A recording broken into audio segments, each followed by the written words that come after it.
त्यावेळेला म्हणले समोरून एक रेडा येत होता आणि ज्या वेळेला तो रेडा येत होता त्यावेळेला तो रेड्याचा मालक त्या रेड्याला जनावर समजत होता.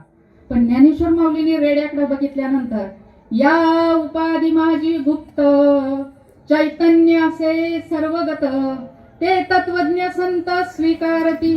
चैतन्य तत्व दिसलं ज्ञानेश्वर महाराजांना आणि ज्ञानेश्वर महाराज म्हणले अरे हा रेडा नाही, हे चैतन्य तत्व आहे, हा भगवंत आहे. मग त्यावेळेला ते ब्राह्मण होते, ते ब्राह्मण म्हणले मग ह्या रेड्यामध्ये देव आहे का? म्हणले हा, ह्या रेड्यामध्ये देव आहे, माझ्यामध्ये देव आहे, गायमध्ये देव आहे, बैलामध्ये देव आहे, कुत्र्यामध्ये देव आहे, गाढवामध्ये देव आहे, सगळ्या पशुमध्ये देव आहे, ह्या रेड्यामध्ये पण देव आहे. मग म्हणले आम्हाला कसं दिसत नाही? तर म्हणले अरे तो लपलेला आहे, लोपले ज्ञान जगी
त्यामुळे मग असा रंग भरत